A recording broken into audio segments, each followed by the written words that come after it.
என் அன்பிற்குரிய தேவ பிள்ளைகளே, நாம் புதிய வருஷம் 2024க்குள்ளே நுழையும்படி கர்த்தர் நமக்கு கிருபை பாராட்டி இருக்கிறார்.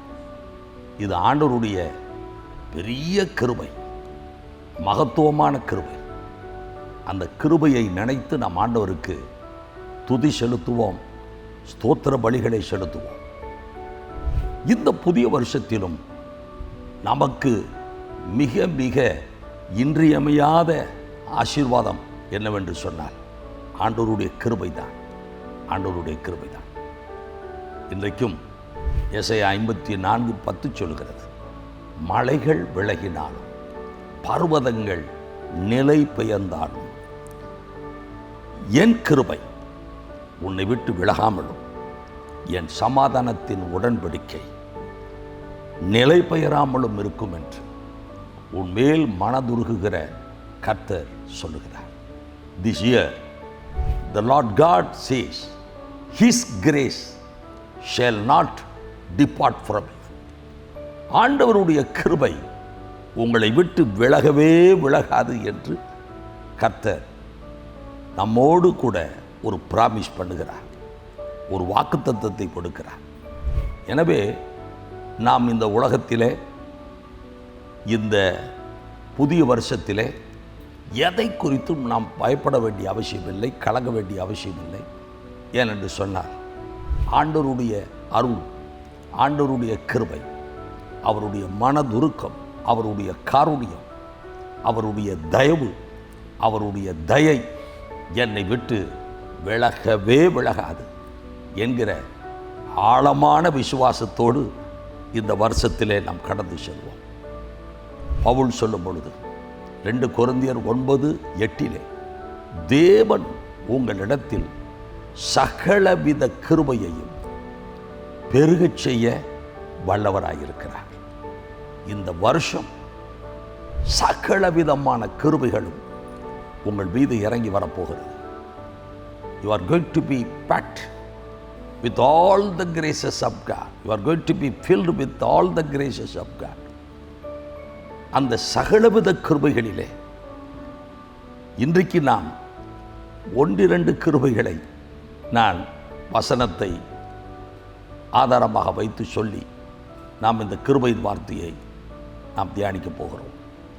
புலம்பல் புஸ்தகத்திலே 3வது அதிகாரம் 22-23 ஆகிய வசனங்களை நாம் வாசிக்கும் பொழுது எரேமியா தீர்க்கதரிசியின் மூலமாய் சொல்லப்பட்ட ஒரு வார்த்தை.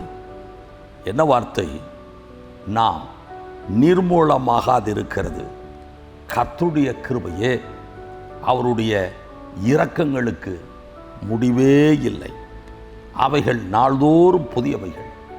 ஆம், ஆண்டவர் நமக்கு கொடுக்கிற அந்த சகலவித கிருபைகளிலே மிகவும் பிரதானமான முக்கியமான ஒரு கிருபை என்னவென்று சொன்னால், இந்த வருஷம் முழுவதும் நீங்கள் நிர்மூலமாகாமல் இருக்க, உங்களை பிழைக்க வைக்கிற, உங்களை பாதுகாக்கிற, உங்களை 24 மணி நேரமும் கண்ணீர் மணி போல காத்து கொள்ளுகிற ஒரு கிருபையை ஆண்டவர் நமக்கு கொடுக்கிறார்.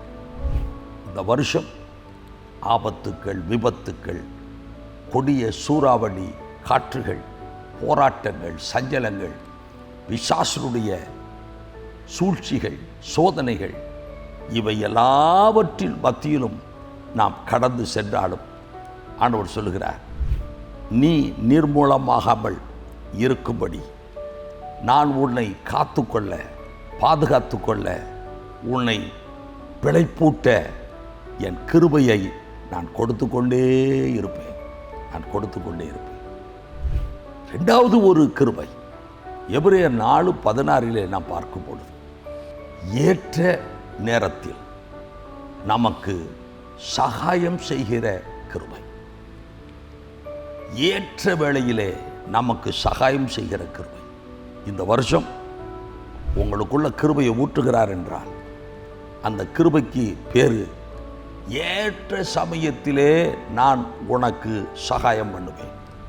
சகாயம் என்று சொன்னால் உதவி, சகாயம் என்று சொன்னால் ஒத்தாசை, அருமையானவர்களே, இந்த வருஷத்திலே சகாயம் பண்ணக்கூடிய தேவ கிருபை உங்கள் மீது இறங்கி வரப்போகிறது. இந்த வருஷம் எந்தெந்த நேரத்திலே என்னென்ன உதவிகள் வேண்டுமோ, என்னென்ன ஒத்தாசைகள் வேண்டுமோ, என்னென்ன சகாயம் வேண்டுமோ, அவை அனைத்தையும் நிச்சயமாய் கர்த்தர் அருளுவார். ஒரு சில வருடங்களுக்கு முன்பு மதுரை பட்டணத்திலே ஒரு தேவனுடைய நல்ல சபை அவருடைய பிள்ளைக்கு திருமணம் நடத்தியது நிமித்தமாக சில லட்சங்கள் பணம் அவருக்கு கடனாகிவிட்டது. அந்த கடனை அடைப்பதற்கு வழியில்லாமல் திகைத்து கொண்டிருக்கிற ஒரு காலம்.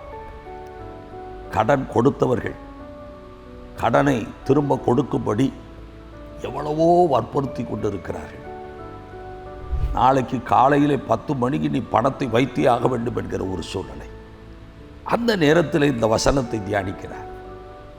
ஏற்ற நேரத்தில் சகாயம் செய்கிற கிருபை என் வாழ்க்கையில் நீங்கள் விளங்க செய்யணும் ஆண்டவரே என்று இரவெல்லாம் சாப்பிடாமல் முழங்காலிலே நிற்கிறார். இரவு முழுவதும் ஜெபம். அதிகாலை 3:30 மணிக்கு தூங்கலை, ஜெபித்து கொண்டே இருக்கிறார். ஆனால் 3:30 மணிக்கு ஒரு ஃபோன் கால் வருது. ஹலோ, நீங்கள் யார் பேசுகிறீங்கன்னு கேட்குறாங்க. இவர் சொன்னார், நான் இந்த மாதிரி மதுரையில் இருக்கிறேன், நான் ஒரு பாஸ்டராக இருக்கிறேன், கிறிஸ்தவ போதகராக இருக்கிறேன். வெறும் போதகர் பாஸ்டர் கேட்டார், நீங்கள் யார் பேசுகிறீங்க? அங்கிருந்து தகவல் வந்தது, நான் சென்னையிலிருந்து பேசுகிறேன், நான் ஒரு சேட்டு என்கிற தகவல். அந்த சேட்டு சொல்கிறார், ராத்திரியில் எனக்கு தூக்கமே வரலை, புரண்டு படுத்துக்கிட்டு இருக்கிறேன், கொஞ்சம் கூட தூக்கம் வரலை. ஏன் எனக்கு தூக்கம் வரலைன்னு எனக்கு ஒன்றும் புரியலை. எழுப்பி உட்கார்றேன், என் கண்ணு முன்னாடி இந்த மொபைல் நம்பர் வந்துச்சு, அதனால தான் உங்களுக்கு ஃபோன் பண்ணேன். நான் இப்போ தூங்கியாகணும், எனக்கு தூக்கம் வரணும், நான் உங்களுக்கு என்ன செய்யணும்? போதகர் சொன்னார், உங்களை போல தான் நானும் இப்போ தூங்க வேண்டும் என்று எண்ணிக்கொண்டு இருக்கிறேன். எனக்கு இந்த மாதிரி இத்தனை லட்சம் கடன், இந்த பணத்தை நான் காலையில் கொடுத்தாகணும். உடனே சேட்டு சொன்னார், உங்கள் அக்கௌண்ட் நம்பரை எனக்கு அனுப்புங்க. அக்கௌண்ட் நம்பரை அவர் அனுப்பினார். 5 நிமிடத்துக்குள்ளாக போதகருடைய பேருக்கு அவர் கடன்பட்ட தொகை முழுவதும் சேட்டிடமிருந்து வந்து சேர்ந்தது. சேட்டும் நிம்மதியாக தூங்க போனார், போதகரும் நிம்மதியாக தூங்கினார். போதகருடைய பிரச்சனை தீர்ந்தது. அதுபோல தான் உங்களுக்கு இந்த வருஷம் முழுவதும் என்னென்ன ஒத்தாசைகள் வேண்டுமோ, என்னென்ன உதவிகள் வேண்டுமோ, உங்களுக்கு எனக்கு ஒரு சேட்டாக கர்த்தர் விளங்கி அதிசயங்களை செய்வார். உலக பிரகாரமான ஒரு சேட்டிட்ட ஒரு நயா பைசா நம்ம வாங்க முடியுமா? ஆனாலும் கர்த்தரால் கூடாத காரியம் ஒன்றுமில்லை. எனவே இந்த வருஷம் ஆண்டவர் 2 கிருபைகளை நாம் இன்றைக்கு தியானித்திருக்கிறோம். உங்களை பிழைப்பொட்டுகிற, பாதுகாக்கிற, காத்துக்கொள்ளுகிற கிருபை. இன்னொரு கிருபை, ஏற்ற வேளையில் உங்களுக்கு சகாயம் செய்கிற கிருபை. இப்படிப்பட்ட கிருபைகளை பெற்ற நீங்கள் பாக்கியவான்கள், பாக்கியவதிகள். கர்த்தர் உங்களை ஆசீர்வதிப்பாராக. ஆமென்.